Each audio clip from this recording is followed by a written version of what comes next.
Welcome back to Normal Island. I'm Curtis Daly, and I'm joined by Sarah Delau. Sarah, how are you doing? The weather's decent today. It is where I'm at anyway. Don't know about you, but... No, weather's beautiful. So beautiful. Can I just do my humble brag really quickly? Please, I want to hear it. Won a football match today, guys, 7-3. I was a left winger, so if you want to put your trust in someone, put your trust in me. Can I just add, right, that you play football against 15-year-olds? So is that a flex? Like, yeah, it's a little bit of a flex, you know. If it's a win, it's a win, and that's all that matters. I heard you nutmeg someone. I did. So, and Yeah. when I did, I didn't hold back from calling them a loser. So, who knows? I probably am just a big bully. Sarah, you bully. Anyway, we've got a good show coming up. So this is what we're going to look forward to on tonight's show. Amnesty's report in Labour's welfare policies is damning. Sharon Osbourne demands Kneecap are kicked out of the US, and there's been false claims that Jewish students can't walk through Yale campus. As always, remember to like the stream. And if you're not subscribed, then please hit that button. Help us reach our goal of 40,000 subscribers by the end of the year. We'll be getting to your comments at the end, so please make sure you are busy in the chat. But on with the show and on to our first story. Amnesty International have published a report into the UK's welfare system, with Labour's latest welfare cuts pushing people beyond the brink.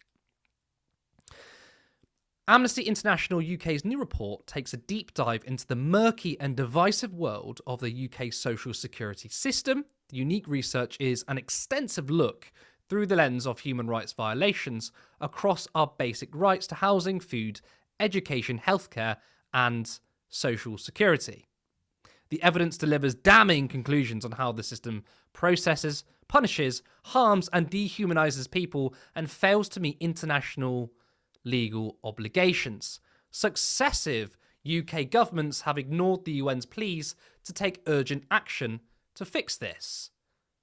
The rate of poverty in the UK is now higher than at any point in the 21st century. 16 million people in the UK are living in families in poverty, almost a quarter of the UK. Of course, these 5.2... I'll start that again, sorry. Of course, of these, 5.2 million are children, 9.2 million are working age adults, and 1.5 million are pension age adults. In 2024, 86% of low-income families on universal credit went without essentials such as heating, food, and clothing. The report, named Social Insecurity, followed 700 benefit claimants, giving an insight into the welfare system and how people are negatively affected by it. These are two of the claimants who have given their accounts to Amnesty. They told me to go in for an assessment, and my baby had passed away, not even 2 days before. And they were like, well, if you need the money, you will come in. It's not my fault your baby is dead. I would often be asked the same question 3 times to see if I'd change my answer. The process feels like you are on trial for murder. They act like they're trying to catch you out and that you are begging.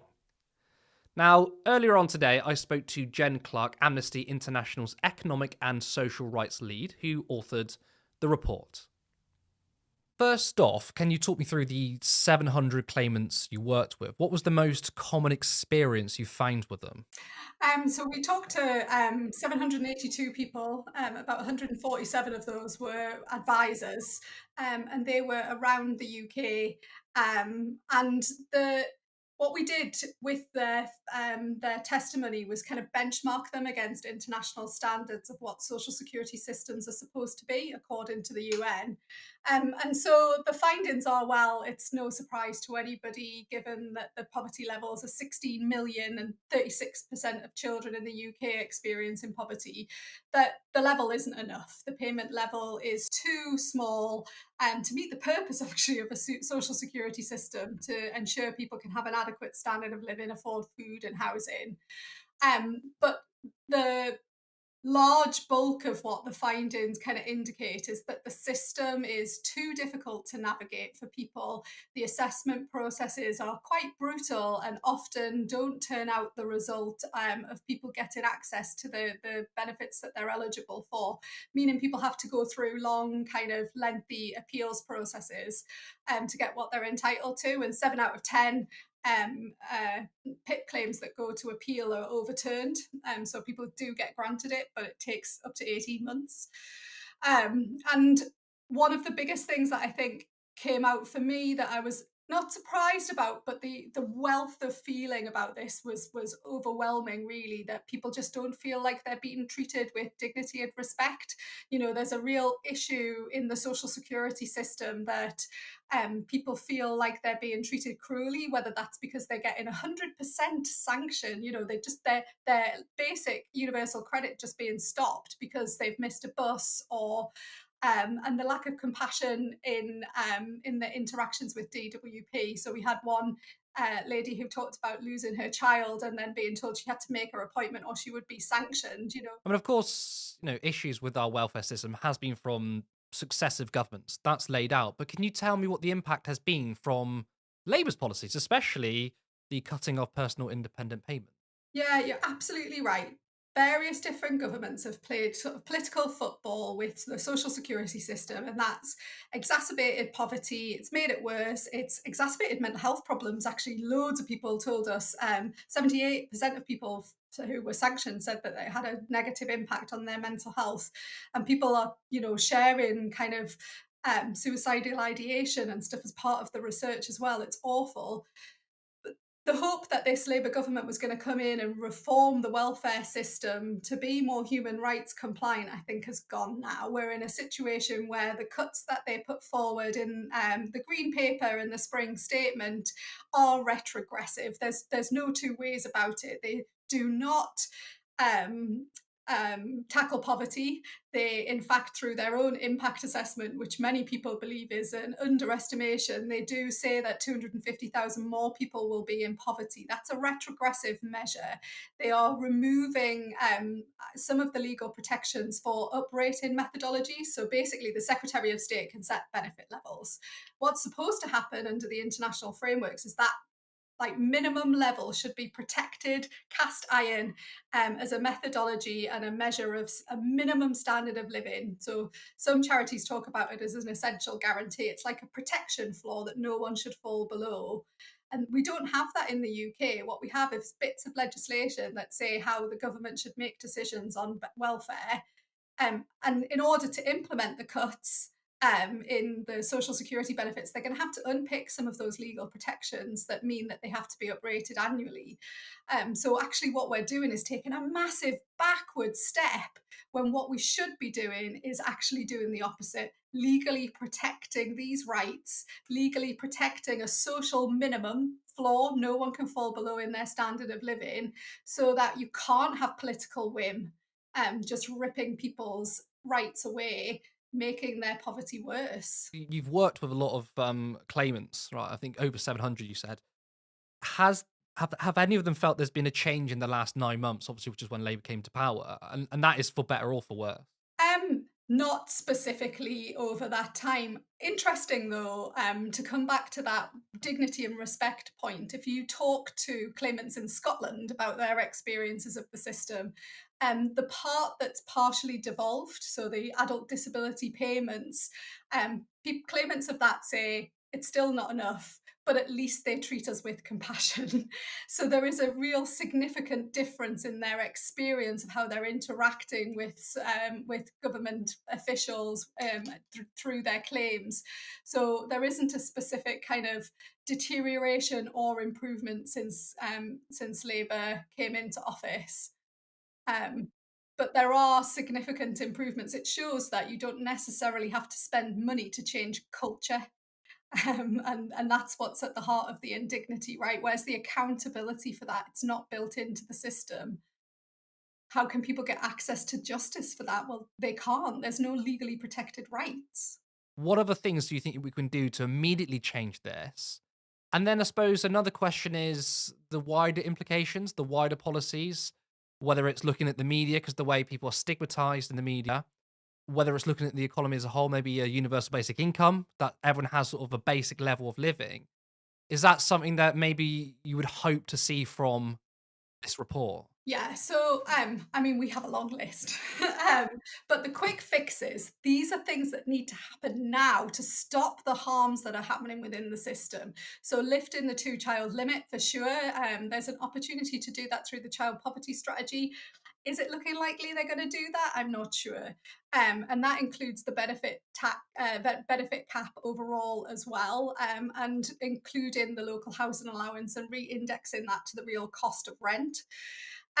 We also think that the 5-week wait loan that is given while someone's waiting to claim universal credit, but then gets immediately deducted from their first payments and their payments every month until it's paid off, that could just be given as a grant, because what you're immediately doing is taking a level of social security benefit that's already too little and making it even lower immediately on day one. Um, and absolutely, sanctions don't work as an incentive to work. Even the DWP's own evidence suggests that. Stop them and don't make further measures like those that have been proposed in the Green Paper that make things worse. That needs to stop. They need to rethink that before they go too far down that road. But the answer to this is in legal protections and in wholesale reform, like a beverage report. Labour Party politicians have mentioned that in the lead up to the general election, you know, beverages 5 giants. It feels like a moment where we need to review what we've got and reform it to make it fit for purpose today. So that's the Social Security Commission. They had one in Beverages Day. Let's do that again and reform. That's going to take a long time. I get that. But we can't tinker around the edges anymore. Even politicians are saying that it's a broken system. Let's fix it properly, not patch it up. And that means looking at the legislation that underpins the social security system to make sure that the rate of benefits is attached to the real cost of the essentials, not not based on CPI and all of these other things until you get the starting level right. And we haven't got that. And until we protect that so that you don't get someone coming in with a political ideology that's very different and just removing them completely. And that they are vulnerable. People feel vulnerable. People feel targeted. We need to stop that. That was Jen Clark, author of the Social Insecurity Report. The full interview will be dropping tomorrow. Sarah, are you surprised with Amnesty's findings? No, not surprised, Curtis, just kind of horrified all over again. I think what Amnesty's report is actually telling us is something that the left have been saying for a considerable amount of time. We've been saying this for years, that the UK's welfare system is deliberately weaponized against those that are most marginalized, most vulnerable, the working classes, and not just by the Tories, ironically enough. Like, I think we kind of have to step away from the 40, I mean, we should always talk about the 14 years of austerity and Tory rule, but now we're seeing Labour governments really like kind of get into this bipartisan like cruelty, and if we actually like try and posit this in in a historical context, this has kind of been happening since the late 1940s when the UK's welfare state was built off of the off the back of Beveridge's report. So we are seeing, I think, reenactments from history, and it's happening again, except now it's happening under a Labour government, which is really scary. But even when we talk about like the Beveridge's report, like that was founded on the idea that the state has a duty to protect its citizens from the 5 giants. What was it, like want, disease, ignorance, and I can't remember the other two. But by the 1980s, you've got Thatcher, who then declared this war essentially on the post-war consensus, selling off council housing, deregulating the labour market, and then kind of begun this moral like crusade against the so-called like dependency culture. And then I feel like the same thing kind of happened under Blair and then Brown, because they did bring in like workfare and then these sanctions and means testing, but they accepted the logic that poverty is something that's self-inflicted, that poverty is a behavioral failure and not like a structural outcome. And that's the issue that I'm having with this, because even under Starmer, they're echoing that very same thing, that everything you do because you're poor is because of something you've done and not because of the things that successive and now prospective governments are continuing to do. So Amnesty's findings as a whole aren't shocking, but I think what it does reveal is that just how far people have fallen behind when it comes to class solidarity or social solidarity as a whole. And I think it's a frightening time to be existing under a Labour government who, people voted for because they were like, we're sick of the Tories, like we don't want Tories anymore. And then they're emulating the same sort of like, I don't know, austerity in some ways that the Conservatives did. I don't know. I feel like this is genuinely, and maybe I'm being a bit dramatic, but I do feel like this is state violence. Why are we still seeing so many people struggle in the way that they're struggling? And a supposed Labour government that's supposed to be for the labourers, it's supposed to be for the working people, posit itself as something that's telling working people that you're failing because of yourself and not because of the things that have happened because of shit governments, essentially. I mean, you're not overstating it because it is a form of state violence. What was interesting with that conversation with Jen is, of course, uplifting benefit payments is a must. It is inadequate. It's our welfare system is incredibly low. Compare it to our European counterparts. But one of the key things is the bureaucracy and the means of communication. I don't know if people watching have been through the benefit system. I have, and I can tell you outright, the communication side is abysmal. It is terrible. I wanted to speak to an agent, right? And what you have to do is log in to your journal online, leave a message, wait for them to respond. And I just wanted a simple phone call. So I would say, please, can you respond to this? And it was kind of a mismatch. They wanted to do things by journal. I wanted to do things by phone.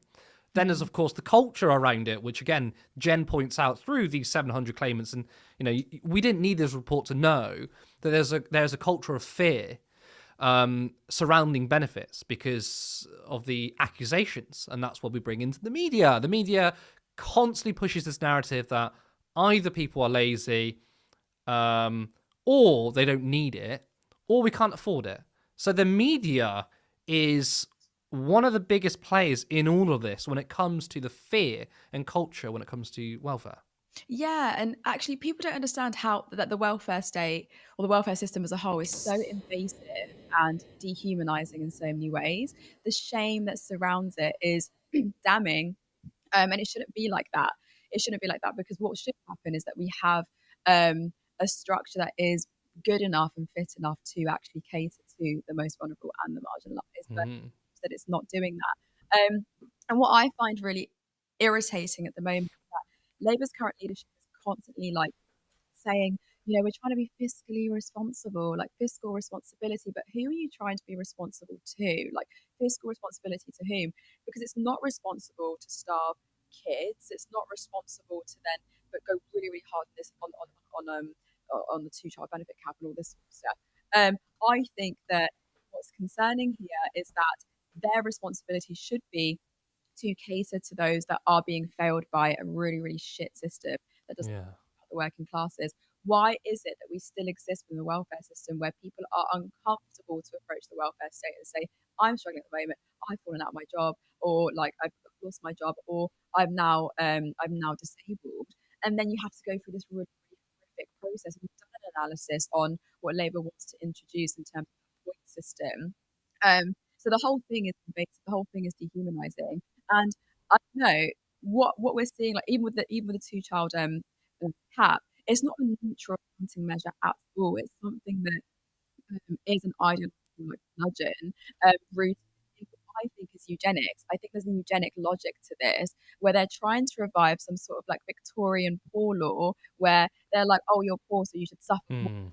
Like, why are you trying to make people suffer more than they're already suffering? They're suffering already at the expense of your policies and your the shame that you're trying to exude to those that are impoverished already. So yeah, I don't know. I do think there's a eugenic logic behind it, and I'm sick and tired of feeling like we're living in some sort of Victorian poor laws being introduced again. Like, oh yeah, well actually, you should, like we see it with Wes Streeting and what he echoes. recently with the whole like, well, just get up and work and all this sort of stuff. Like, we want more people to get into work. And what you're saying is that actually you don't believe people. You don't believe that people are struggling as a result of successive governments or as a result of your government. And I think that deniability is something that's so harmful if we want to actually move forward. So, yeah. Do you mind just when speaking, just go slightly closer to the mic? I think the auto gain is slightly filtering it out.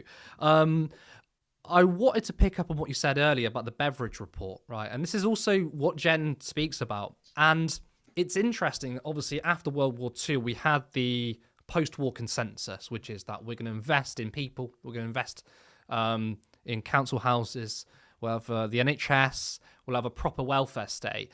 And you can see that over time, through neoliberalism, certain aspects of the state isn't sort of rolled back in isolation, right? The rolling back of benefits, for example, doesn't happen by itself. It happens along with less council houses, for example, weakening unions, using the state essentially as little as possible and essentially using private involvement as much as possible. So you're seeing here as different aspects of society sort of are all working in tandem with this neoliberal policy. Yeah. And I think that's clearly by design. It's not just about, well, we want to reduce benefits and attack people on benefits. It's like we need to do that whilst also attacking council houses, for example, and just destroying the public realm in its entirety.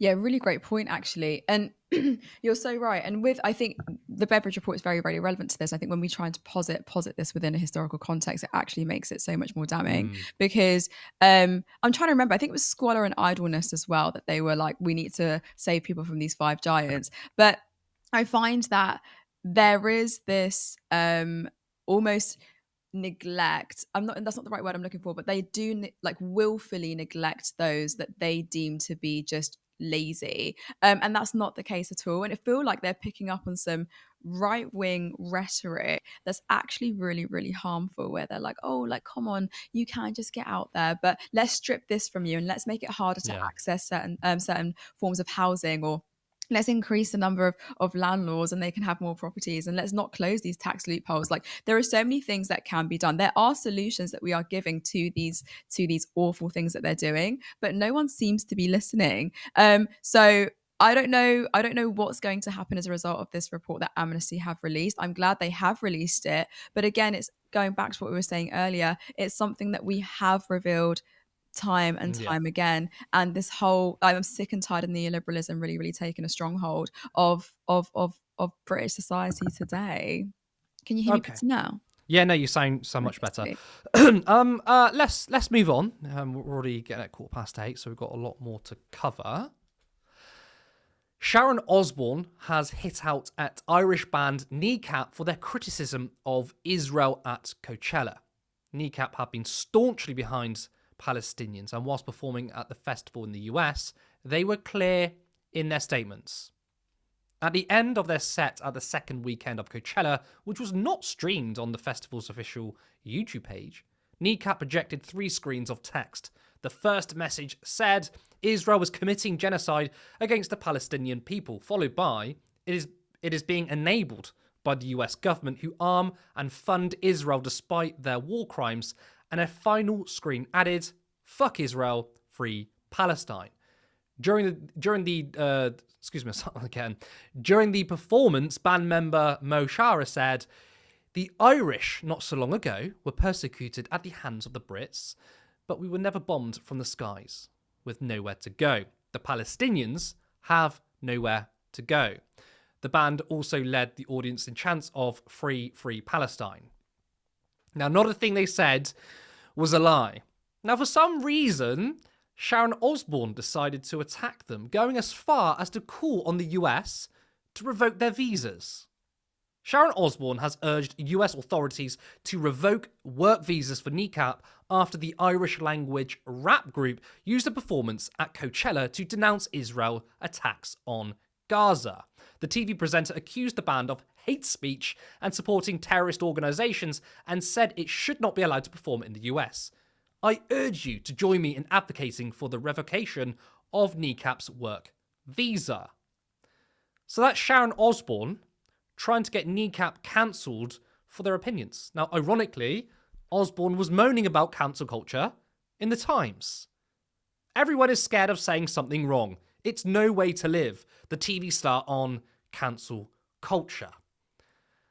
So is that another example of a right-winger wanting to censor everyone's opinions but their own? I think it is. Now, if you say something bigoted, you get criticised but not cancelled. If you speak up against Israel's onslaught of Palestinians, you get investigated. Pro-Israel agitators have reported anti-genocide rap group Kneecap to the police, who are assessing whether footage from a concert last year merits further investigation. Danny Morris from the Community Security Trust posted a video which seemed to show a member of Kneecap making a comment he disagreed with. This comes as Kneecap attracts the attention of genocide apologists for highlighting Israel's war crimes and the USA's involvement at the recent Coachella festival. Key aims of the Israel lobbyist at CST reportedly include opposing anti-Zionist activity and fighting against boycotts of the apartheid state. So the video in question apparently shows someone saying, "Up Hamas." Now, this is apparently enough evidence for them to be reported to the police. Now, no one supports innocent people being killed. Any innocent lives lost due to Hamas is wrong. But you cannot make that statement if you then don't say the same about Israel.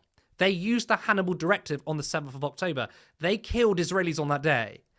Look, I think there's plausible deniability that people are showing sympathy with the Palestinian resistance whilst also not endorsing innocent people being killed.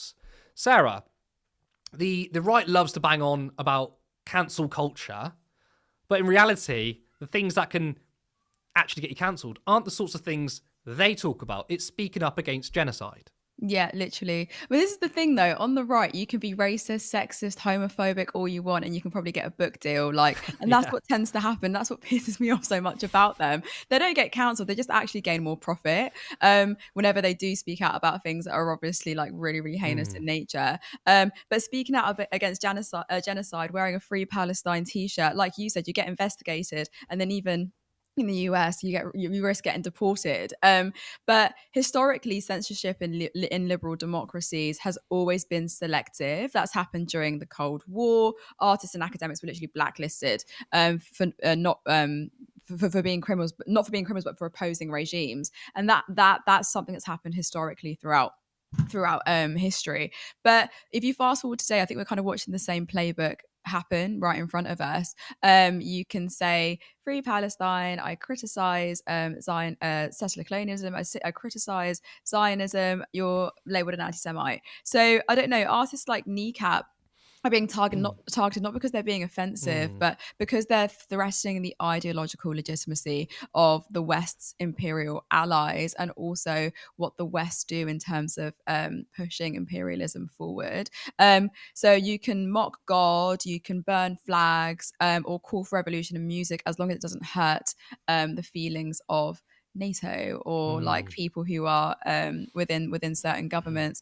But what I find really sad about this is when artists really, really call for Palestinian liberation or call what is happening a genocide. That's a risk to them and their art. I don't know. Sharon needs to just shut up. Why do you want to come forward when you try to cosplay this punk girl with the eyeliner and all this shit, when actually you're she's just so fake. I'm sorry. Well, I mean, Ozzy Osbourne, her husband, wrote music about war, was anti-war. Yes. Maybe she should just listen to her husband. Oh, literally. Maybe she doesn't listen to him.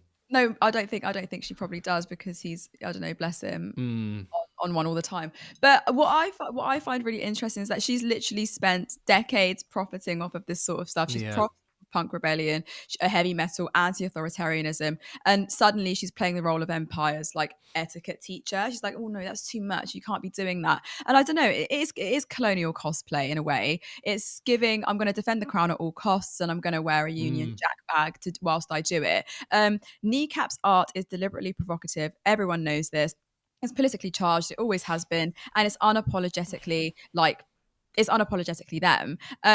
But their name alone is literally a reference to the violence of the Troubles. But also, and it does challenge state sanctioned state sanctions that attempt to forget that history.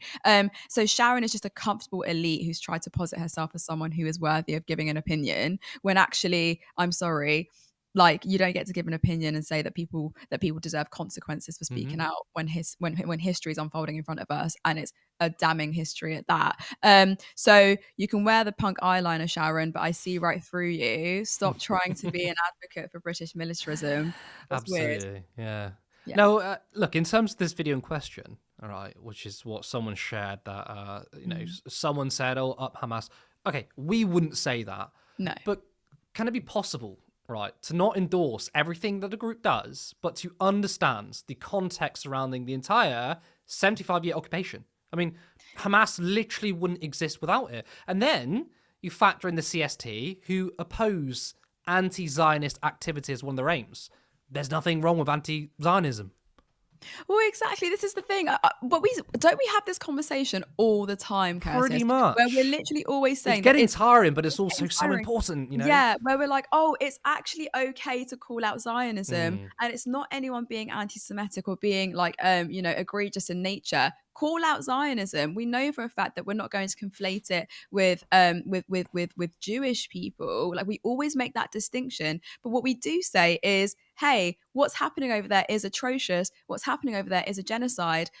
Let people fucking talk about it. Like, I feel like when the right say you're censoring us, but like legitimately, I do think there is a weird censorship that's around this conflict, this war, this genocide that's happening. And yes, I probably wouldn't say up Hamas, but what I would say is, look, here are the facts. A genocide's happening. People are suffering. Over 40,000 kids have died. And the life expectancy in Palestine's literally been said. It's said that it's now 40.6 years old, when in 2023 it was 73 years old. So look at that huge reduction. That was only 2 years ago, if even that. And people want to sit there and say, no, you can't be saying things like free Palestine or wearing a Palestine football shirt. Like, come on, like, get over it. We have to speak about this sort of stuff, and without shame either.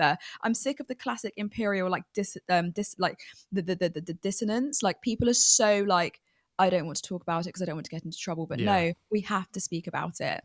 Otherwise, change won't happen. Very, very well put, Sarah, as always. Thank you. We're going to go on to our next story. But before we do that, I just want to say, if you're enjoying the show, then please like the stream. And if you're not a subscriber, then please hit that button. If you want us to grow, then you can head over to turnleftmedia.co.uk/support. There is a link to our Patreon where you can support us monthly, or follow the other link to give us a one-time contribution. Alternatively, you can become a YouTube member for just 99p. Now, I know I always remind you, but I still got to keep banging this message. We are volunteers. There's 5 of us. We don't get paid for this. We have a very small budget. But so far, your contributions have been brilliant. We've sent Callum down to Runcorn today, and he's rushed back to produce. We've done Vox Pops interviews. We've covered rallies. All that is possible because of your contributions. But we would like this to be our full-time jobs, so we don't work elsewhere and try and quickly knock up a script for tonight's show. We can do some more in-depth analysis and better journalistic integrity. Although I would argue that our journalistic integrity on a shoestring budget is far higher than the corporate media.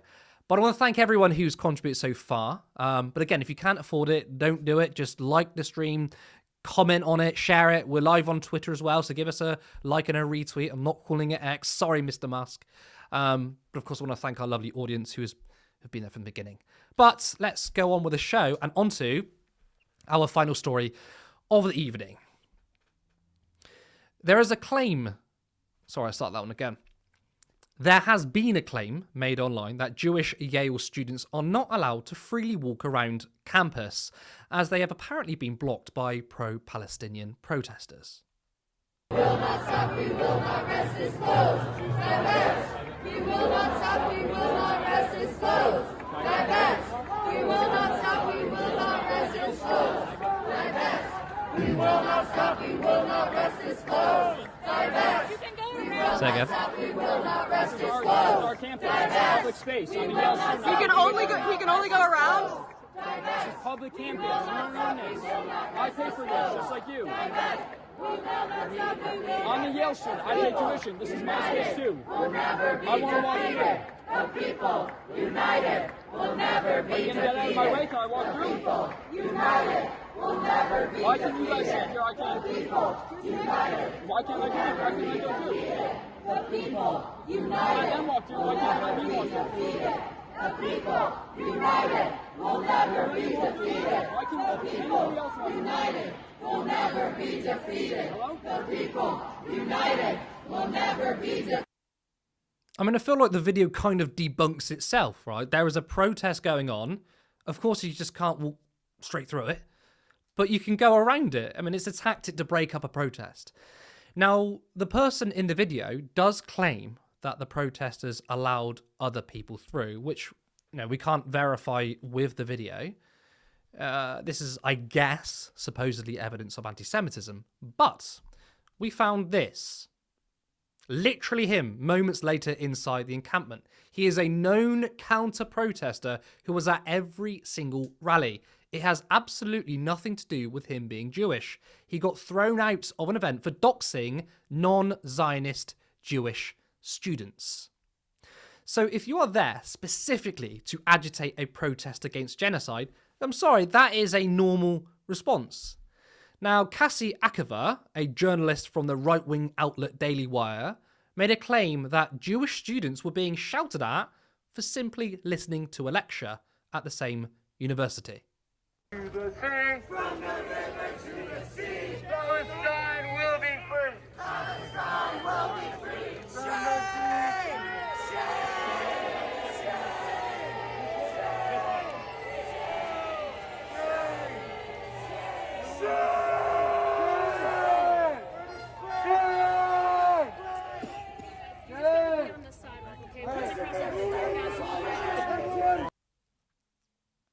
Now, that would be awful, right? Jewish students facing harassment.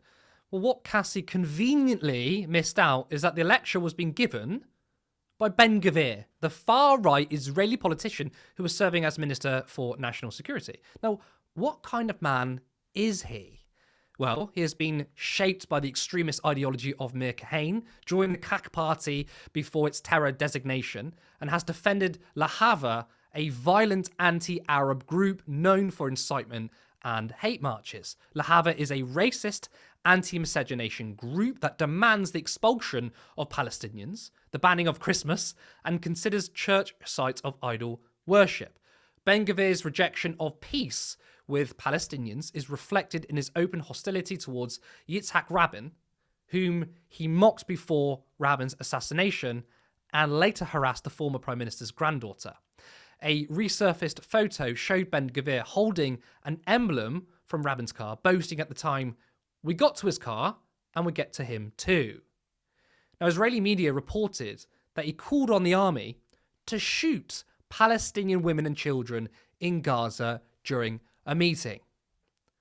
That's the kind of man Ben-Gvir is. Sarah, the US has, of course, used tactics to silence pro-Palestinian voices, especially students. The Trump administration has deported people. An effective tool we've seen from Zionists for years is to smear them as anti-Semitic, and this is once again another example of it. Exactly. It's not a new tactic, is it? It's a deliberate strategy that goes back decades. The conflation of anti-Zionism and anti-Semitism, I think, has been weaponized to silence critique, and it kind of links quite nicely to our previous story, but also relevant in this one. But this doesn't actually protect Jewish people at all as well. And I think that gets forgotten about, that every single time they attempt to silence any sort of critique about what's going on over there, or calling out Zionism, that you're actually harming Jewish people in the process. I think even if we go to the IHRA, the International Holocaust Remembrance Alliance, they do define anti-Semitism, and it has been adopted by obviously countless institutions worldwide, but it is somewhat vague in a way, and it does include examples like, you claim the existence of the State of Israel as a racist endeavor. Well, that's a historical analysis. Let's be real. Israel was literally founded through ethnic cleansing, and today it operates an apartheid regime. That is a fact. Saying that isn't hate, it is a fact. And in the US, obviously, we've seen pro-Palestinian professors be surveyed, be fired, be forced out of jobs. Students have been blacklisted, and groups like the Canary Mission have maintained like literal dossiers on like activists, especially those who are Muslims, Jewish people, and people of color. So this isn't about Jewish safety, it's about like crushing any sort of like dissent. And the CST, like as you mentioned, excuse me, openly says that their goal is to oppose anti-Zionist activity. But oh my god, what's wrong with me? But I'm moving like you. Take a glass of water. But imagine if an organization said that their mission was to oppose anti-capitalist activity. I think we'd call that authoritarian, or some people might call it authoritarian. But when it's about Palestine, suddenly it's security. And I find that verbiage is quite interesting. So I think we need to be crystal clear here that real anti-Semitism is rising. I recognize that, and it must be opposed. But when Zionist institutions use it to silence Jewish anti-Zionists or Palestinians fighting for their lives, or anyone who attempts to speak out about freeing Palestine and calling out the genocide, it's not just dishonest, it's dangerous. Because when everything is anti-Semitism, essentially nothing is at that point. Yeah. I don't know if that makes me seem a bit rude in saying that, but I do think if you're constantly trying to label things as anti-Semitic, when people are literally trying to call out an apartheid regime, then I don't know if that actually holds much weight. No, I agree, completely agree, actually, because it's like, I've said this term before, it's like the boy who cries wolf. The problem is, when you do label things that aren't anti-Semitic, people are going to turn around and say, nothing is anti-Semitic. And then when there are genuine cases of anti-Semitism, more and more people are going to ignore it, which is why false cases and smears of anti-Semitism, you're absolutely right, it hurts Jewish people, because it creates a culture of, you know, what is anti-Semitic and what isn't anti-Semitic. And also, there's been so much anti-Semitic smears leveled at Jewish people. Now, there's two things I want to pick up on, actually. I mean, you mentioned the IHRA, which was the definitions of anti-Semitism was kind of a thorn in Labour's side. This was during the height of the sort of anti-Semitism crisis. And Labour and Jeremy Corbyn were like, we don't want to adopt all the definitions from the IHRA, which is true, because one of them was, if you call Israel a racist endeavour, that can be seen as anti-Semitic, which is wild. You know, calling something racist doesn't make you a racist. And also, there are Palestinians, or, you know, many of them are probably left now, but under Jeremy Corbyn, there were many Palestinians in the party. What does that say to them? That they don't have any freedom of expression? The fact that their entire families have been wiped out after 75 years, and they're not allowed to call Israel racist is wild. It's so weird, and that's the kicker, isn't it? Like they do it in the name of anti-racism or whatever, whilst actively defending a settler colonial project that's murdering children. Like, make it make sense. I think we have to reject that sort of manipulation outright and be open in doing that. And like I said, not just because it's dishonest, but because it puts people at risk. It's putting those who exist in Gaza and Palestine at risk. It's putting Jewish people at risk, because when anti-Semitism is reduced to simply just a political weapon, real acts of hatred get buried under the noise. And that's what I don't want to happen to the Jewish community. And I don't want that to happen to those who are actually speaking out about the genocide that's happening. All of us are speaking about the genocide that's happening. I will call it out again and again and again. And I have no shame in doing that. But let's be clear, Jewish safety and Palestinian freedom are not mutually exclusive. The people telling you otherwise aren't fighting hate. They're literally just attempting to defend empire. So, like, I need people to wake up a little bit. Like, I'm tired of these falsehoods because they're not a mistake. I think these are deliberate attempts to conflate criticism of Israel with anti-Semitism and to paint student solidarity with Palestine as a form of hate. That guy could have literally just walked around, lest we forget. He could have just walked around. He decided not to. Very well put. But I think we're going to go to your comments. There's been a lot in the chat again. So if we bring in Callum, let's go through what we've got so far. I can't hear you, Callum. Callum, you talking? I've definitely put him in the layer. Double that check. would be because I muted my own mic. You muted yourself. We need to get past this. COVID was, well, I mean, COVID's still around, but the lockdown was 5 years ago, right? Oh, This isn't Zoom, guys. Thumbs up in the chat if you can see and hear me. That's what they used to say in the meetings all the time. I say that as if I had that experience. I was working in the pub during COVID, so I was furloughed. I didn't have any Zoom meetings. You were just sat at home living life. What was I Basically, doing? yeah. I was a carer, but then also I was doing my masters at the time, so I was like, Some of us took up work in the NHS during the pandemic. Curtis, just putting that one out there. Remember, we're live, Callum. We are. Hello, everybody. So shout out firstly, obviously, to James Holmes, who's gifted 5 term left Legend. memberships. Thank you so much, James. Appreciate As it. always, we really appreciate it. Thank you very much for that. And we've had a £5 donation from Whoa, thank Spec. you. The Day Job Gang, hashtag Day Day Job Job Gang. Gang. Love Spec. Yeah, wonderful show as well. I'm assuming. Well, it says wonder. I'm assuming you mean wonderful, but thank Maybe you. it is a wonder show. Wonder show as always. And we've also had £5 from Les, which is a couple of quid Thank for you, all Les. the wonderful mods on here. Yes, you, Vicky. Yeah, shout out to our mods, by the way, in the chat who always They've do done a brilliant job. They And always job. do. They Always always do. do. We, What a great community. We appreciate you all. Yeah, which way do we want to start then? Do we want to start backwards and work to the front? Entirely up to you. You have control.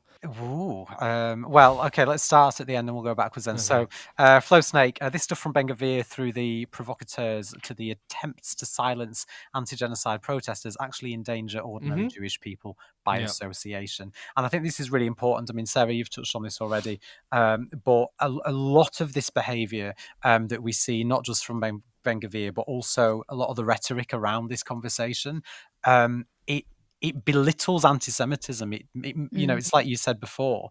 You know, it almost makes it, well, if anything can be anti-Semitic, then when there is a genuine case of anti-Semitism, it kind of gets ignored and overlooked because, you know, you're accusing people of anti-Semitism for saying free Palestine.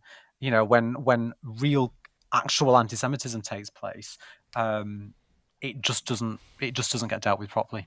Well, exactly. But also I don't want the people to, like, the authoritarian regimes to power grab masquerading any sort of concern. Like they masquerade that they've got concern for those around them, and they try to say that it's about safety. But again, what I'm seeing is that they're trying to criminalize dissent. They're trying to turn universities into some surveillance zone where it's, oh, if you're wearing this, or if you say this, if your paper mentions this, then risk getting deported if you have a certain visa, or risk getting kicked out because you shouldn't be speaking out against authoritarian regimes. They're making it taboo to say free Palestine when that's not anti-Semitic at all whatsoever. To want Palestine to be free should be a collective consensus. It should be just a general thing that everyone is saying, but it seems that that's not the case. William said, can he not walk around, or am I being thick? It's interesting, isn't it? I had flashbacks when I read that of me and you, Sarah, at the trans rights protest last week, holding hands, trying to just get together through the vast crowds. Excuse me, I'm coming through. Excuse me, please can you let us through? Well, I mean, you do hear in the video, the person in question says, you let other people walk through, right? So then you would then say, well, why was this particular person not allowed to walk through? But then obviously, as we showed, some keen eye found a picture of him and said, oh, this guy is well known around campus for being annoying, essentially, to shut down protests. So it was against him specifically. So they were letting other people through, but why would you let an agitator through? He should just walk around, because he's obviously there not to just walk through and go about his day. He's there to agitate. But also, it's perfectly normal at any protest that has a large crowd that people aren't going to be able to. I mean, it's like crossing a picket line, isn't it? You know, especially if you. I was just thinking that. Absolutely great point. Yeah.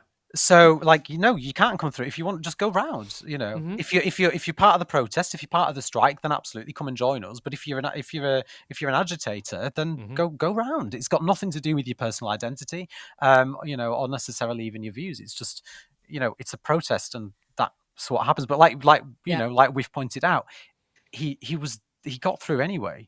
Yeah. So this claim that you know, certain students were being denied access, even though they are literally photographs of them there. It's another one of these stories where they've taken a 30-second clip, turned it into a headline, and either haven't done the investigation and the work themselves to corroborate whether it's actually what happened. Something that I think we at Turn Left are getting much better at doing, by the way, just putting that out there, fact checking things and, you know, getting to the bottom of stories. Which again, might want to say earlier that we're doing this, we don't get paid for this, and we do better journalism than the corporate media. Got millions of pounds behind. But of course, their role, the corporate media, isn't to inform, it's to propagate. Exactly. But I Support sorry, independent media. Support independent media, support social justice. That's There. yeah. Thank you. Turn left. Just to say, I love William's comment because today I was There's actually saying that can we normalize saying that people are thick sometimes in their approach to certain things, like can we normalize saying that? But then I know that might be a little bit contentious, but it's true, William, you're not, he is, because he could have just walked around. Basically, but again, like, you know, as well, it's deliberate, isn't it? It's a deliberate act of, I'm going to go and stand here where I know they're not going to let me through, while somebody films me. You know, while everyone's chanting, and it's like, oh well, they wouldn't engage with me, they wouldn't talk to me. It's like, no, of course, because they're all chanting, they're singing, they're taking part in the protest. I think we just let's move on. Let me just see. We've done that one. We've got this one from Rumple Foreskin. Resisting occupation is actually legal under international law. Yeah. Frame it as terrorism if you want. Resistance fighters is another frame too. I do think we have to be very careful. I maintain that, and this is my personal opinion, but I maintain that Hamas are a terrorist organization. They've committed what I would consider acts of terror, including what we saw in October. But the wider, the point about resisting occupation being legal is absolutely true. And I think that, I personally I don't quite like the whole, one man's terrorist is another man's freedom fighter argument. I don't like that. I think it can be a little bit dangerous, and we have to look at. I don't know if that. I mean, the term, but I do. It's kind of true though. That's where I'm going. I do think. Not, it's kind of I still do a think fact, there is a. Well, yeah, that's where I'm going. I do think that there is some truth to that. Yeah. And it's worth remembering this point that Rumpel makes at the beginning, which is resisting occupation is legal under international law, and that is literally what they are doing. That doesn't give them the right to commit terror acts, but they do have the right to resist the occupation. Exactly that. I can't add on to that, really. I think they deserve to resist occupation, and they deserve to be loud about it. And that's we also need to know, like, specifically with Hamas, right? And obviously I said earlier that Hamas wouldn't exist in a vacuum because obviously the 75-year occupation, but specifically with Hamas, right? Netanyahu literally bolstered them. Right, there's video of him. Like, Netanyahu literally propped them up. Yeah. So, when they say, oh, well, blame Hamas for whatever's happened, I mean, you can blame everything on Netanyahu, essentially. But specifically for the rise of Hamas, you can literally blame Netanyahu. If you've not heard of it, Google Netanyahu props up Hamas, and you'll find video footage, or at least articles, where he literally did that. Just to clarify my previous point, it's worth saying I also consider the IDF terrorists as well. Oh, absolutely. That's just so that goes without saying. I mean, that's just obvious. The IDF are it's not me. Terrorists, it's not me trying to sort of be, on the fence politically about it. Like, I do also think that, I think that we're looking at two terrorist groups here. But but no, I think it is important that, when it comes to resisting occupation, the Palestinian people absolutely have a right to do that, and it's very conveniently forgotten about, isn't it? When people find, when people want to. I've lost my train of thought, but you know what I'm saying. You know what I'm saying. Right, let me have a look. So, Edward Sexby has said, bored with saying it, but someone who has Jewish heritage on part of my mum's family. Zionists do not represent all people who fall under the identity of Jewish, and it's about shutting up opposition.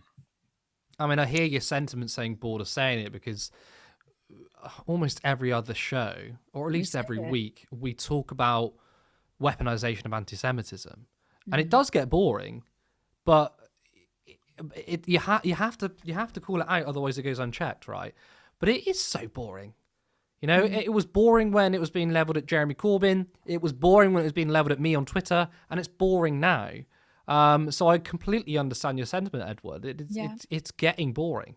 But isn't it the oldest trick as well in the handbook to weaponize Jewish identity to shield state violence from scrutiny? And I think we need to call it out for what it is, and then also call out the implications that it has on Jewish the Jewish community who do speak out about the apartheid regime and about settler colonialism. Because what we will do is we will erase, and I said this earlier, the very real and rising threat of anti-Semitism, including the same far right forces cheerleading Israeli apartheid. So yeah, I completely agree with you. But I do get frustrated saying it over and over again. But I want to say it over and over again to remind people that, like, hey, yeah, I am going to call this out, and I'm going to do it willingly every single time.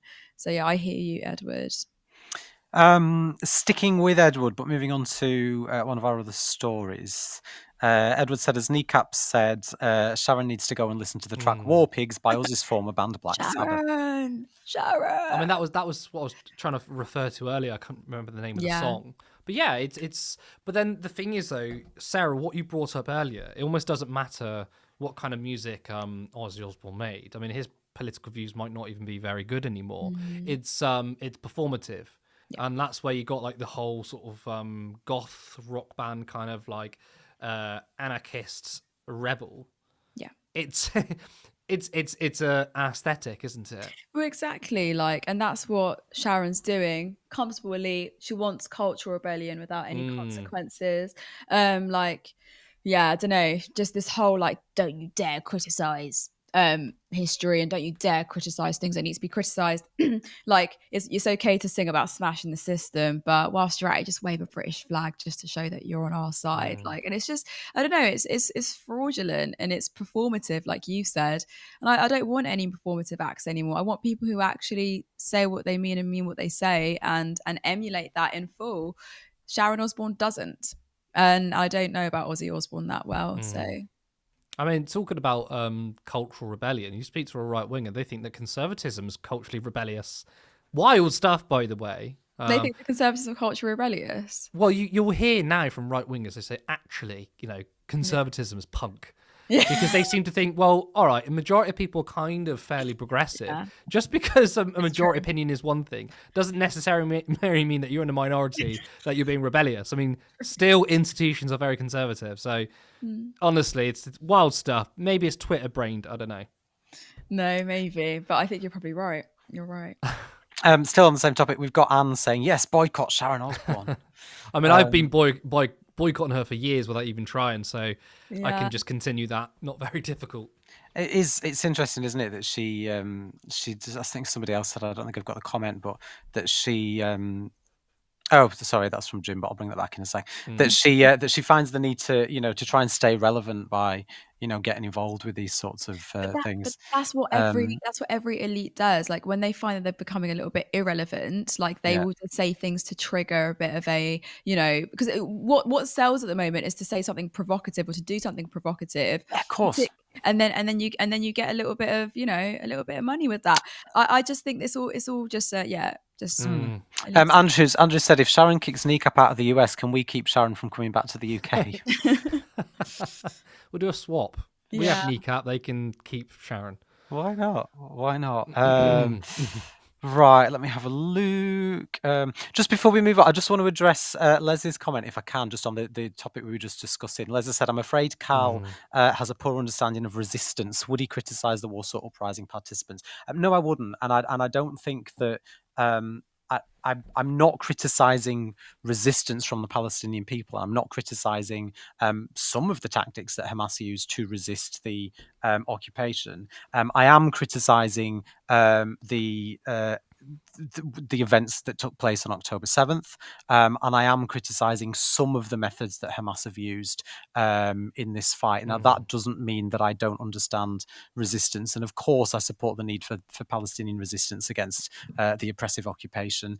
But I think it's a very nuanced topic, and I understand both sides, but I think it's one that we've got to be careful with. I mean, I don't know whether you two agree. Maybe this is just Cal's shit take of the day, but shit take. And if it is, then you can call me a mushroom. No. I agree, because what I've tried to say kind of a few times to people is that, like, terrorism is the the word is a descriptor, right? It's not a moral sort of word. There's no moral weight behind it. So I think, but it's loaded, right? Because the way the word terrorism is used is often used as a loaded moral word rather than a descriptor. So I think when you say Hamas is a terrorist organization, a lot of people would come back and say, how can you say that? Because the Palestinians deserve resistance. It's like, I'm not adding even my moral framework to this.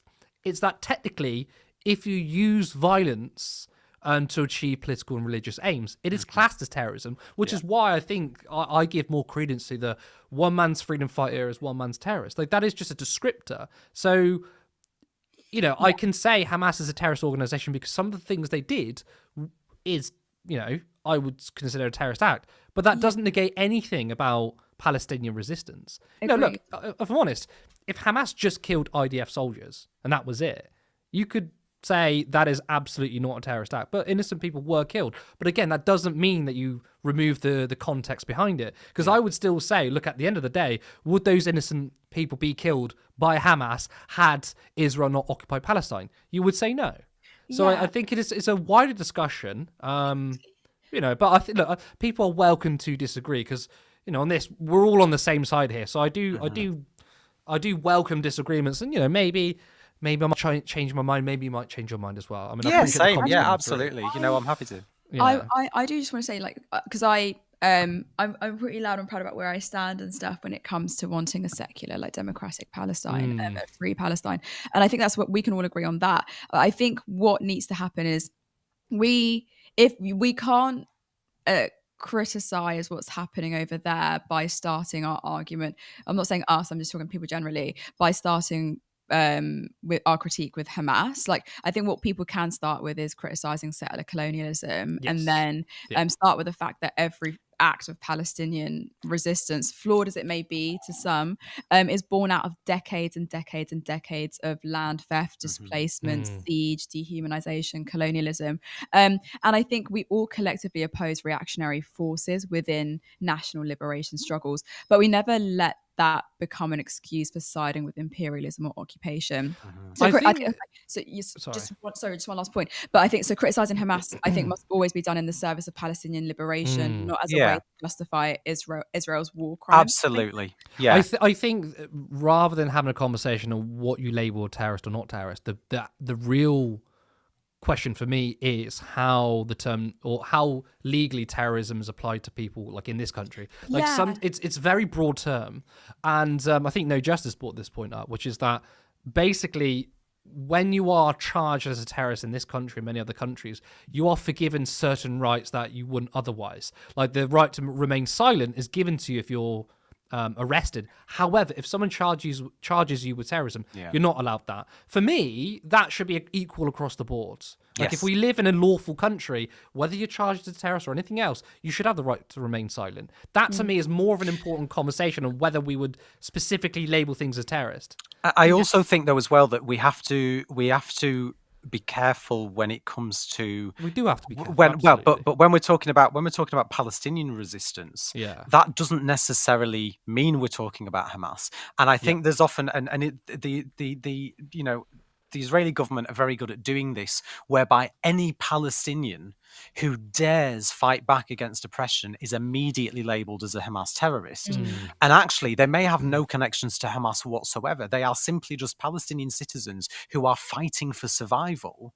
But because they dare throw a stone at a soldier, they're called a political, they're called a political prisoner. They're kidnapped by the IDF, and they're kept in camps in Israel. Let's not forget that when Hamas have been asked to return hostages, for every 2 or 3 hostages that Hamas are returning, the IDF are sending back, tens, if not more, of people that they call political prisoners that are quite literally hostages. And the claim that Israel make is that they are Hamas terrorists. A lot of them are simply Palestinian citizens who are resisting occupation. And I do think it's important that we make that distinction as well, that not every part of Palestinian resistance is connected directly to Hamas. But Vicky makes a good point. So Vicky says Palestinian resistance was always going to move towards terrorism. When the world closed down other options for them, one after the other, like the Great March of Return. And I think that there is a good point there. The first Intifada was entirely peaceful. It was entirely peaceful, and then what happened, Israel's response to peaceful protests was to gun down Palestinians. So the second Intifada was violent. Like, at the end of the day, the real crux of the issue is this, that Palestinians have been occupied, they've been slaughtered, and they've been treated as second-class citizens for at least 75 years.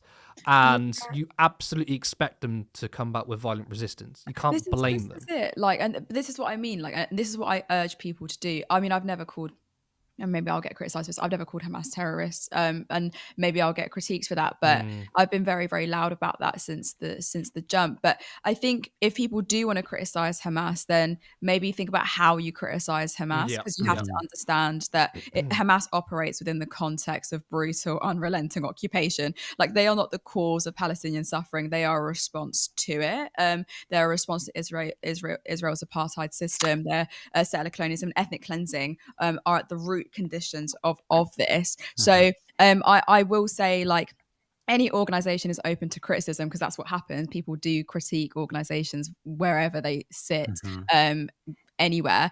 But I think the part of the critique should literally be of a broader solidarity with Palestinian self-determination. I brought up this point by Vicky because I think it's a really, really good point. So I wanted people to see that. I mean, they've already seen it in the chat. This is an excellent point. I think we obviously should very much be aware of. Which, it's true. So, she said half of at least Hamas are basically government functionaries, by labelling the whole body terrorists rather than just Al-Quds. One condemns those administrative folk too. And I must admit, I do always find it slightly... funny's not the word to use, but I always find it very interesting when, you're watching a news report and they say, the Hamas, the Hamas-run health ministry have said. And you do have to think, how many other terrorist organizations have ministries of health? Like, true. Do you know what I mean? Yeah, so, and it's a way to say, well, why should we trust them? Because they're terrorists. And I think Vicky lays it out very well. Really well. Yeah. No, it's a good point. I think, I possibly, Les made a good point. I was possibly not making my earlier point from a particularly, it wasn't that it wasn't from a well-informed place. I probably just it was possibly misspeak, but no, that's fair. Just to look at some of our comments on the earlier conversation as well then. But thanks for that, Les, and to the others, because I think it's important that we do discuss that.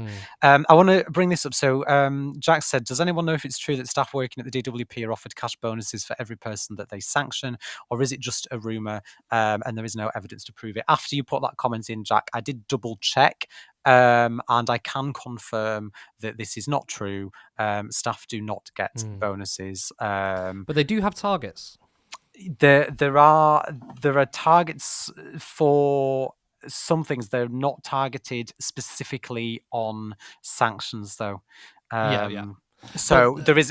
They're not. There's no incentive to say you need to sanction X number of people this week. Like, that isn't one of the targets that they have.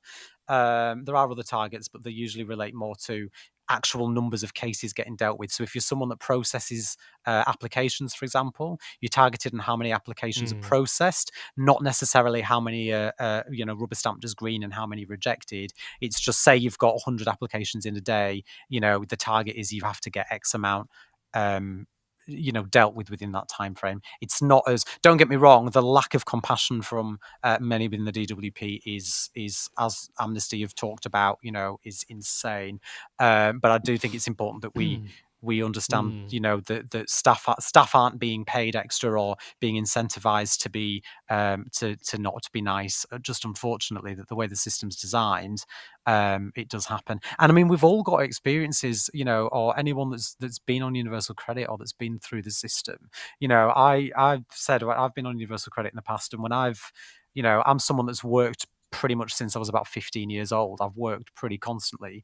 I've claimed UC on 3 different occasions. The first time I claimed it, I walked into the job centre to sign on, and I was signing off at the exact same time because I'd just been given a job. So, it wasn't very long, but there is a sense when you walk into the job centre, I personally have felt that you do get this feeling that some of the staff there immediately just judge you, and they treat you in a certain way, and they speak to you a certain way. And even though you might explain to them your situation, or you might talk about the fact that, yeah, actually I've worked all my life, I'm actively looking for work, or even I'm in work, but I'm just not earning as much as I should have been for a period, which is why I'm claiming just to help me out until I'm we know that a lot of people that claim universal credit are in work, but that assumption that everyone that's claiming is just a scrounger that's there to cheat the system, and getting in contact with people. I had a problem where it was a real pain. So I knew that I was going to be. It was when I left the NHS, and I knew that I was going to be in a position where I didn't have enough income. So I applied for universal credit, but I applied while I was still working for the NHS, and the NHS ended up paying me more. I was off sick with work-related stress and other problems, and there was a thing that was going on that I'm not going to get into here. But during that process, they ended up paying me more than what they'd initially told me I was going to be paying. So I went 6 months where I had, from when I'd claimed universal credit, but each month I was getting paid too much from the NHS, so I wasn't eligible for anything. And then that final month was the same month that my job came to an end, and I didn't have the income.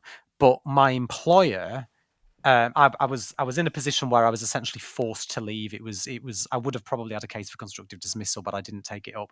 But I was in a position where they refused to accept when I said, look, I'm not going to be able to go back, and I was eligible for the universal credit even though I'd left because of the circumstances in which I had to leave the job. The employer wouldn't accept it. They told Universal Credit I was going to get paid, realised the day before payday that I was serious and I would not be returning. They then had to cancel the payment to my bank account. But because Universal Credit were told that I'd been paid, Universal Credit then didn't give me anything. And then they said, you've now had 6 months where we've not paid you, therefore we're closing your claim. So I then had to start a new claim, but I also was owed money for that last month because they'd been given incorrect information from my employer. It took me 6 months back and forth fighting both with my previous employer and the DWP to try and get it sorted so that I could be given what I was owed. It was an absolute nightmare. And when I called them up, they wouldn't speak to me on the phone. Oh, you need to do it through your journal. That's what Curtis said. Yeah, that's the experience I had. It's wild. It's a complete nightmare. But we're not alone in those experiences at all. So we've got this one here from Stella Donfey, who said, I got threatened with a sanction for refusing to lie about qualifications I had on my CV. Was an eye-opener about how little they care about you not getting fired once you find a job. Well, then I mean, look, this is obviously speculation, but does that not speak to the targets, which is that you need to get certain targets, and that's getting people into work. Getting people into work is it looks very good in the numbers. The Labour Party could say, we've got X amount of people into work, and you say, and you think, well, this is not suitable work, and this is a good example. It's like, well, you can. What's going to happen when you lie about your qualifications and you can't do the job? So you're off the system. The one that got me from the Amnesty report that we reported on was that comment from the lady who'd lost a child. Yeah. And that, and I mean, Amnesty International have obviously, they've spoken to a lot of people, and there's more horrendous claims like this in the report. But this idea that someone has essentially just turned around and said to her, well, if you're bothered about it, then regardless of whether your baby's dead, you'll come in. It's insane and completely heartless. Well, this is the thing. I mentioned this earlier. It's a completely dehumanizing process, and it's invasive and it's weird. I mean, I haven't had to go through that, but I witnessed, my mum going through it, and I was like, oh God, like it's so, and the questions they ask you, like it is horrific.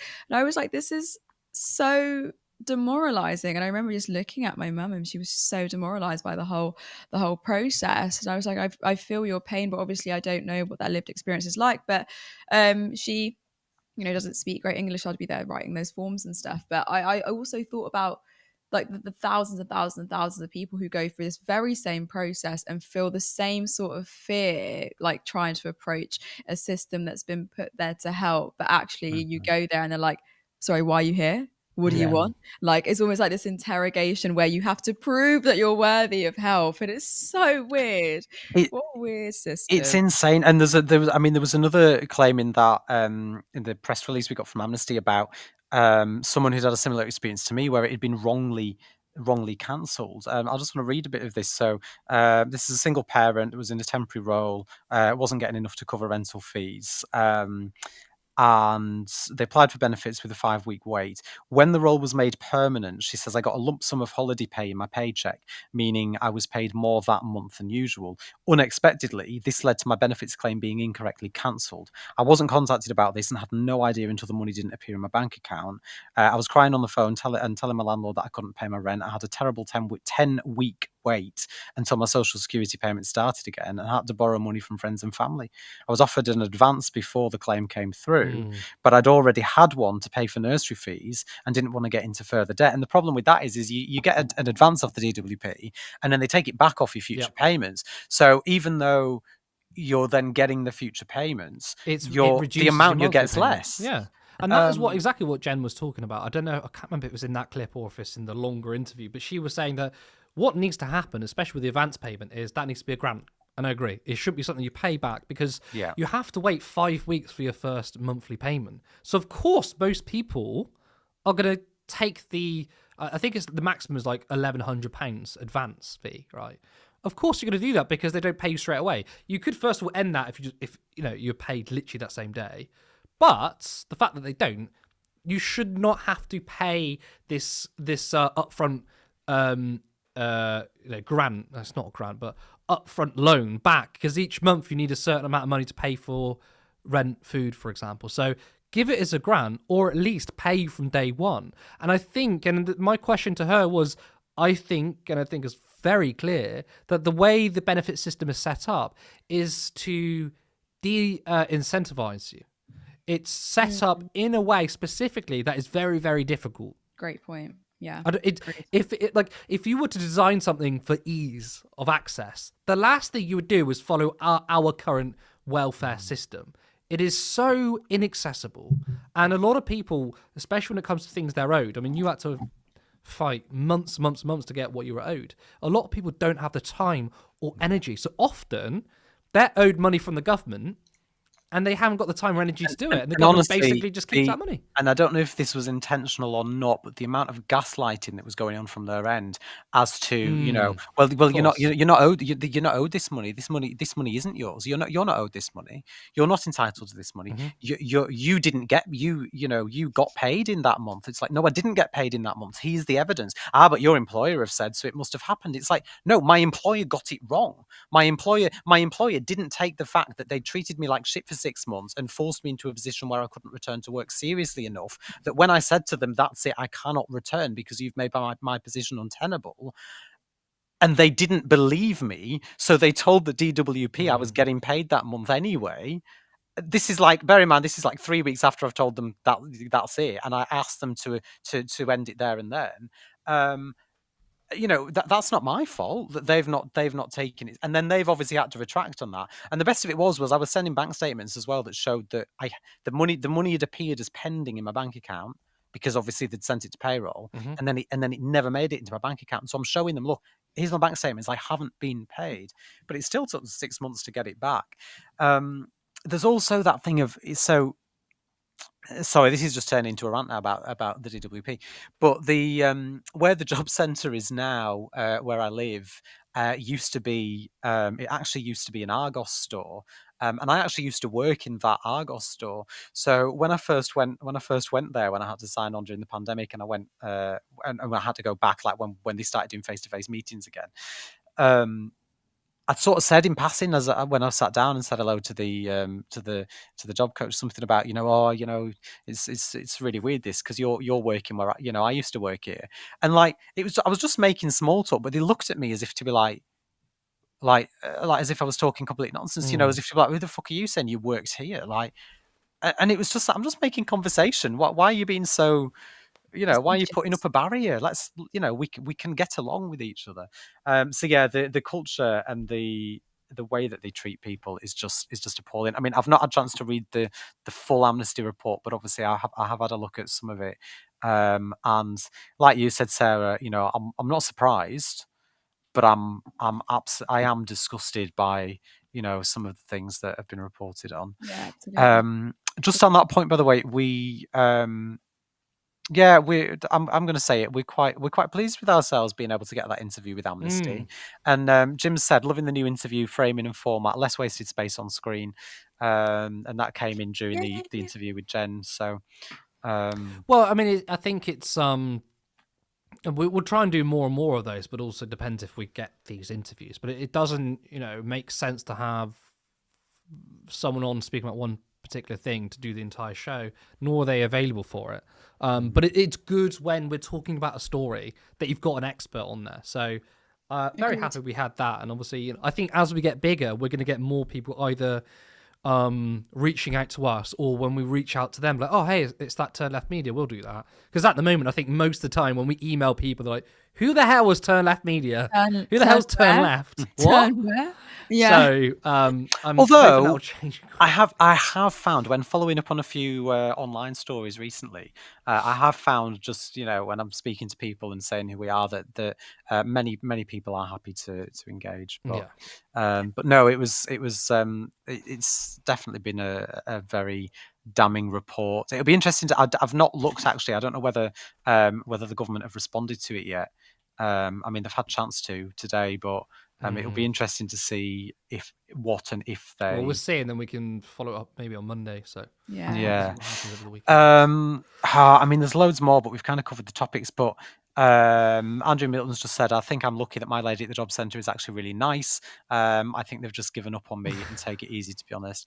And let's be, I want to be clear, not, there are some lovely people that do work for the DWP. I think one of the problems is that for a lot of people, and in my job now, I've not deliberately, but I've ended up in a situation where I've actually spoken to a few different people through my current job, who just by chance who I've come across that have worked in different aspects of the DWP, and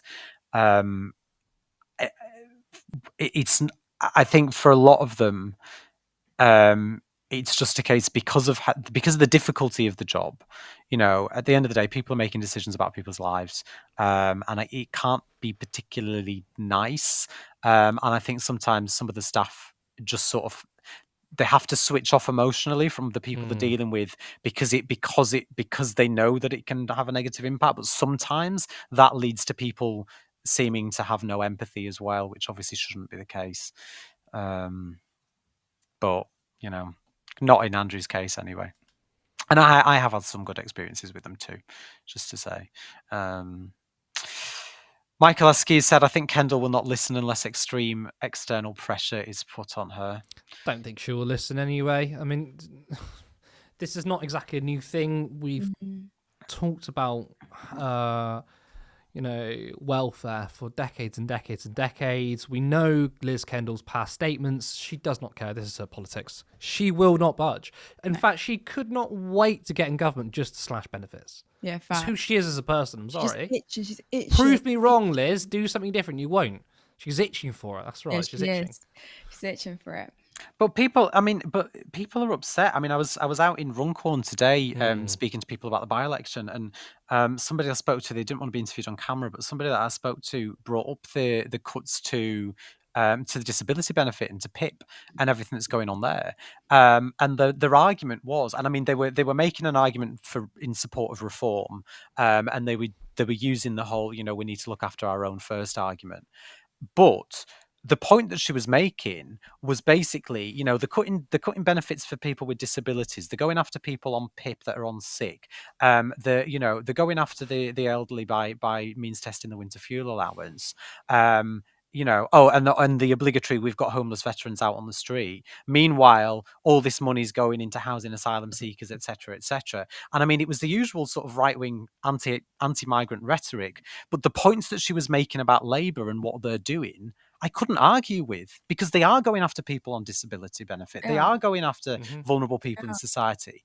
So what the hell am I supposed to say? You know, other than, well, I believe that we can help both, but if Labour aren't helping both, I understand why some people are turning to, and the problem is we're going to see more of this, where especially, you know, if they continue to go after the benefits system, we're going to see more and more people turning to parties like Reform, not necessarily because Reform are offering anything different, because they're not, but because they see Reform as, well, we've tried everybody else, so let's try somebody different. I think that's what it boils down to, though, because anti-immigration, the sentiment from the party is obviously appealing to a lot of people, but I'll stand by this, I don't think it's the biggest appeal for voters. I know the party speaks about it, right? But I think the number one issue, as is for all of us, is people's material conditions, right? And those that gravitate to Reform are just sick and tired of Labour and the Conservatives, and it is kind of like, let's try something different. Now, our job is to say, you're right, the establishment has absolutely failed us, or rather doing its job properly. Yeah. And we need to basically take on establishment politics and policies. But Reform is just very much of the same thing. It's just another Thatcherite party. Half of them are ex-Tories anyway. You need to, quote, turn left. Whether it's the Green Party or anything else, that's our job to do. And I think there is a unique opportunity here, right? Because, you know, I was speaking to Noffel actually at the Trans Liberation Rally. He said there is a big pipeline between Jeremy Corbyn and Reform. Now, Jeremy Corbyn and Reform have nothing in common in terms of politics, right? But what they do have in common in terms of the way they're seen is they're both seen as anti-establishment. Yeah. Jeremy Corbyn was very much the outsider within the Labour Party, and he was treated terribly by the Labour Party. And there are people who vote Reform or gravitate towards Reform and think, yeah, Jeremy Corbyn was treated terribly by the party. And I don't think Reform are anti-establishment, by the way, but that's the way they're seen. And again, also, it's not just Jeremy Corbyn. There is also a pipeline between the Greens and Reform. And you might think, to a mainstream media pundit, they go, what are you talking about? You are so out of touch. But these people don't actually speak to people on the ground, right? There is a pipeline between the Greens and Reform. And it's the same sentiment. It's the politics of old is gone, and we need something different. Yeah, 100%. I've been out when I've been doing some campaigning for the Green Party, and I've been knocking on doors, speaking to people who are literally Reform voters, who have said either they've voted Green in the past, or they've actually considered. They've said to us on the doorstep. They've said, "Oh, we're not sure whether to vote Green or whether to vote Reform." I hear that a lot. You know, and it's because of exactly what you say, Curtis. It's because they want something that is different from the status quo. I was hearing it again today, and not so much the Green side, but again today from people in Runcorn and Helsby were telling me that they are sick of the status quo. They you know, both. This is people that have previously voted Labour and Conservative, mind you. You know, it's not one or the other. These are people that have voted sort of all different colours, who are saying, you know what, we need to start shaking up our political system. And I don't disagree with them. Obviously, I don't believe Reform's the answer, but I don't disagree on, you know, needing to shake up the system. Sorry, Sarah, what were you? No, I was just going to echo what Kirst was saying. It's interesting, though, because people are deceived by their cosplay, like that they are anti-establishment when they're anything but anti-establishment. That's the irony of it all. They clearly do a good job of looking anti-establishment and looking like they're working people, but it's not necessarily even been in that, politics though. forever as well. I do love that, though. We're anti-establishment. Farage has been in politics since the 80s. He is not anti-establishment, literally. But it doesn't matter. The vibe, right? The optics, that is what matters. Yeah, he was happy to take his wage from the European Parliament, despite how much he hated the European Union. But I do think that, you know, what I worry about, and taking it into the DWP story, is that something that is clear to me, and that certainly, you know, people have echoed today, is that because of the attacks on things like the welfare system, regardless of whether Reform are actually offering anything different to that, people are saying to me that, well, Labour haven't made us better. The Tories crippled the economy and ruined the country over 14 years. Yeah. Labour came along and said they were going to fix it. And in the 6-7 months they've been in power, they've made it worse, and they're going after vulnerable people. And one woman said to me today, she said, you know what? She said, Nigel Farage isn't saying he's going to take all our benefits from us. You know, Yeah. now listen, I don't believe for a minute that Nigel Farage is going to give people more benefits. But Let's be real. it's a But true statement, though. it's a true statement, Yeah. you know, so you can't argue with that. I just wanted to, if I can, Curtis, unless there was anything else on the Tonight Show you wanted to talk Yeah. about, I just want to bring up William's comment. Okay. It's not about one of the stories that we've covered tonight, but I might as well just touch on it given he's asked. What are your thoughts, by the way, on the Adrian Ramsey interview? I assume that you're alluding to the one on BBC Radio 4 the other day regarding the Supreme Court ruling. I will say, and I think it's fair to say, after the ruling, we did reach out to Adrian Ramsey's team for comment on this issue. I've had some contact directly with his press team, who told me that they were waiting for a comment to be signed off, but haven't got back to me. I was then asked to email the official press team for the party, which I did, and as of today, I still haven't heard back or had any comments from them. So when we initially asked the Green Party for comment on the ruling, they sent us Carla Denya's statement. I have asked the Green Party to clarify whether what Carla Denya said is the view of the party or whether it's just her personal opinion, and we are still waiting on clarification on that from the party. But as of now, we've still not heard back from the Green Party on that. Okay. I think we've been going for an hour and 40 minutes, which is very, very long for Northern Ireland, so we're probably going to wrap it up there. Yes. But it's been an excellent show. We've had, Sarah, once again, you're on fire. Callum, you've been excellent as a producer. Thank you. But I think we're going to probably go off and enjoy our weekend. So that is all we have time for. I want to thank all of our viewers who tuned in. Of course, I want to once again thank Sarah and Callum for joining me tonight. Remember to like this stream, and if you're not a subscriber, hit that button and hit the notification bell so you'll know when we go live or drop a new video. If you want us to grow, then you can head over to turnleftmedia.co.uk/support. There is a link to our Patreon where you can support us monthly, or follow the other link to give us a one-time contribution. Alternatively, you can become a YouTube member for just 99p. Thank you so much, everyone who tuned in. I'm Curtis Daly, and I will see you next time. Support independent media. Support social justice that's there on social media. Thank you. Turn left.